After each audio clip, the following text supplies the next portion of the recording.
శ్రీ మాత్రే నమః. ఆస్ట్రో భాగ్యలక్ష్మి అనే ఈ ఛానల్ని సబ్స్క్రైబ్ చేశారా? లేకపోతే తప్పనిసరిగా చేయండి. అంతేకాకుండా మన వాళ్ళందరికీ కూడా షేర్ చేయండి. అదేవిధంగా లైక్ చేయండి. మీకు ఏమైనా డౌట్స్ ఉన్నా లేకపోతే ఏమైనా సూచనలు చేయాలన్నా నాకు కింది నెంబర్లతో సంప్రదించవచ్చు. తర్వాత నాకు మెసేజ్ ద్వారా కూడా నాతో మాట్లాడొచ్చు. నెక్స్ట్ వచ్చేసి జాతకాలు చూడాలన్నా, పొంతనలు చూడాలన్నా, ఎనీ డౌట్ క్లారిఫై చేసుకోవడానికి క్రింది నెంబర్లో మీరు సంప్రదించండి. శ్రీ సౌభాగ్య మ్యారేజ్ బ్యూరో 17 సంవత్సరంలో అడుగు పెట్టేశాం. 16 సంవత్సరాలు పూర్తయిపోయాయి. అందుకని ఎవరికైనా సరే మీ బంధువులకు కానీ, మిత్రులకు కానీ, మీ ఇంట్లో కానీ పెళ్లి కాని పిల్లలు ఎవరైనా ఉన్నా, ఒకవేళ మొదటి పెళ్లి కానీ, రెండో పెళ్లి కానీ, అబ్రాడ్ మ్యాచెస్కి కానీ, హిందువులైతే చాలు ఎవరైనా నన్ను సంప్రదించవచ్చు క్రింది నెంబర్లో. ఓం శ్రీ మాత్రే నమః. ఓం గంగణపతే నమః. శుక్లాంబరధరం విష్ణుం శశివర్ణం చతుర్భుజం ప్రసన్నవదనం ధ్యాయే సర్వ విఘ్నోపశాంతయే. ఓం శ్రీ మాత్రే నమః. మాసఫలాలు కార్యక్రమానికి స్వాగతం, సుస్వాగతం. 1/5/2025, 31/5/2025 ద్వాదశ రాశుల వారికి ఏ విధంగా ఉండబోతోంది తెలుసుకుందాం మరి. ఓం శ్రీ మాత్రే నమః. ద్వాదశ రాశుల వారికి గ్రహ సంచారము ఏ విధంగా ఉండబోతోంది, ఏమైనా మార్పులు చేర్పులు ఉన్నాయా ఈ మాసంలో తెలుసుకుందాం మరి. చూస్తున్నట్లయితే బుధుడు 7వ తారీఖున మేషరాశిలోకి ప్రవేశించబోతున్నాడు. అదేవిధంగా ఈ నెలలోనే రవి చూస్తే రవి సంక్రమణం జరగబోతోంది. వృషభ రాశిలోకి రవి సంక్రమణం జరగబోతోంది. ఎన్నో తారీఖున అంటే 15వ తారీఖున. అదేవిధంగా రాహు చూస్తే 19వ తారీఖున కుంభంలోకి ఆయన ఎప్పుడు కూడా వక్రగతిన పెడతాడు కాబట్టి కుంభంలోకి ఆయన ప్రవేశించబోతున్నాడు. అంటే మీనరాశి నుంచి కుంభంలోకి ఆయన ప్రవేశిస్తారు. అదేవిధంగా బుధుడు 24వ తారీఖున వృషభ రాశిలోకి సంచారం చేయబోతున్నాడు. బుధుడు 24వ తారీఖున వృషభ రాశిలోకి సంచారం చేయగలుగుతున్నాడు. అందువలన ఈ విషయాలన్నీ గమనించండి. రాహు ఎప్పుడైతే మారాడో మనకి కేతువు కూడా సింహరాశిలోకి ప్రవేశిస్తాడు. ఆ విషయాన్ని కూడా మీరు గమనించండి. 19వ తారీఖున కుంభంలోకి రాహువు, సింహంలోకి చూసినట్లయితే కనుక కేతువు రావడం జరుగుతుంది. ద్వాదశ రాశుల వారికి ఏ విధంగా ఉందో మరి తెలుసుకుందాం మరి. ఓం శ్రీ మాత్రే నమః. వృషభ రాశి వారికి స్వాగతం. మాసఫలాలు కార్యక్రమంలో వృషభ రాశి వారికి ఏ విధంగా ఉండబోతోంది, దీనిలో ఉన్న నక్షత్రాలు ఏమిటి అని ఆలోచించినట్లయితే కృత్తిక, ద్వితీయ, తృతీయ, చతుర్థ, అదేవిధంగా రోహిణి నక్షత్రం, తదుపరి చూసినట్లయితే కనుక మృగశిర, ప్రథమార్థం, ద్వితీయార్థం. మరి ఏ విధంగా ఉండబోతోంది మే మాసంలో వృషభ రాశి వారికి అనే విషయాన్ని చూస్తే చంద్రగురులు చూస్తే లగ్నాత్తు ఉన్నారు. అదేవిధంగా 3వ ఇంట్లో కుజుడు కనిపిస్తున్నాడు, 5వ ఇంట్లో కేతువు కనిపిస్తున్నాడు.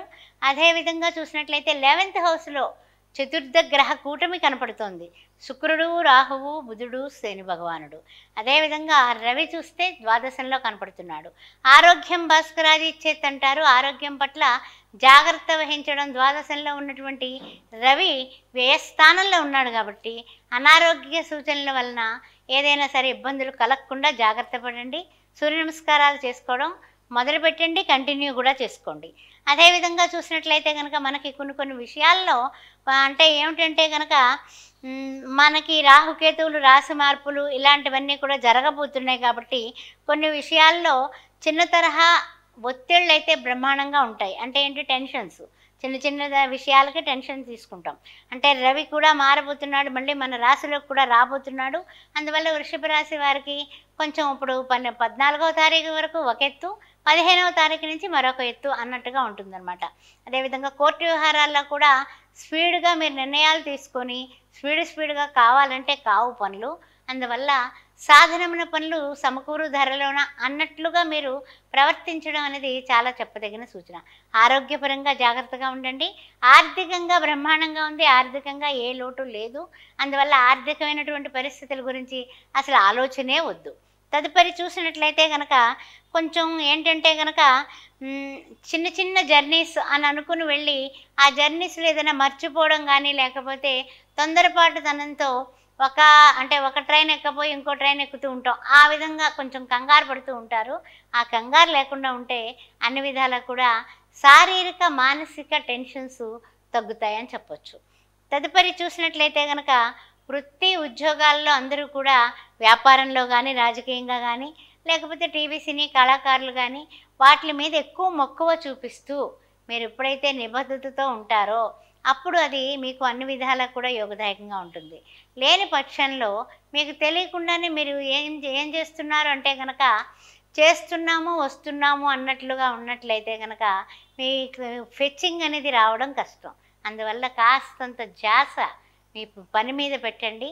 తప్పనిసరిగా మీరు ఎప్పుడైతే మీరు డెడికేషన్, డిటర్మినేషన్, డ్యూటీ, డిసిప్లిన్ ఇవన్నీ మీరు పాటిస్తారో తప్పనిసరిగా మీకు అన్ని విధాలా కూడా యోగదాయకంగా ఉంటుందని చెప్పొచ్చు ఈ నెల. అది తదుపరి చూసినట్లయితే గనక దూరంగా ఉండాలి. ప్రతి విషయాలకి కూడా కొంచెం ఏదైనా సరే వాయిదా వేసుకోవడమో, తర్వాత వెళ్తాను, ఈ నెలలో వెళ్ళను అని ప్రయాణాలు లాంటివి ఇలా కొంచెం దూరంగా ఉండడమే మంచిది. తదుపరి ముఖ్యంగా వాగ్వి అంటే ఎవరైనా సరే ఇద్దరు దెబ్బలాడుకుంటున్నారనుకోండి, అంటే వాదోపవాదాలు జరుగుతున్నాయి. అప్పుడు మనం ఏం చేస్తాం, వెళ్ళిపోయి వాళ్ళని వీళ్ళని కూడా కూర్చోబెట్టి పెద్ద మనిషి తరహా పనులు చేసి చక్కగా వాళ్ళకి మాట పెరగకుండా చూడాలనుకుంటాం. కానీ దానిలో మీరు ఇరుక్కునేటటువంటి కార్యక్రమం కనపడుతుంది. కారణం స్పీడ్‌గా వాళ్ళు మాట్లాడటం, మీరు కూడా దూసుకెళ్ళిపోవాలి. కుజుడేమో చూస్తే మూడో స్థానంలో ఉన్నాడు. అందువల్ల కొంచెం దూసుకెళ్ళిపోవాలనే తరహా కూడా మీకుంటుంది. అందువలన కొంచెం ఇక్కట్లు పడేటటువంటి పరిస్థితులు కనపడుతున్నాయి. కాస్తంత సావధానంగా ఉండడం అనేది చెప్పదగిన సూచన. తదుపరి ముఖ్యంగా ఏమిటంటే గనక అన్ని విషయాల్లోని కూడా ఒక ముఖ్యమైన విషయం ఏమిటంటే మీ మాటే చెల్లుబాటు అవుతుంది. వివాహాది శుభకార్యాల విషయాల్లో తప్పనిసరిగా కుదరడమే కాదు, పెళ్ళిళ్ళు కూడా జరిగేటటువంటి సూచనలు మే నెలలో కనపడుతున్నాయి. అందువల్ల మామూలుగా చూసినట్లయితే కుటుంబరీత్యా శుభకార్యాలు చేసి అన్ని విధాలా కూడా ఆనందంగా ఉండడానికి, మీ మాట చెల్లుబాటుతనం అవ్వడానికి, తర్వాత మీరు తలపెట్టిన పనులన్నీ కూడా సక్సెస్ కావడానికి. వృషభ రాశి వారికి ఏతావాతా చెప్పాలంటే కనుక కొంచెం చిన్నగా అనారోగ్య సూచనలు లేకుండా చూసుకుంటూ టెన్షన్స్ తీసుకోకుండా ఉంటే అన్ని విధాల ఈ నెల సక్రమంగా, ఆనందంగా, ఆరోగ్యంగా ముందుకు వెళ్ళడానికి దోహదం చేస్తుందని చెప్పొచ్చు.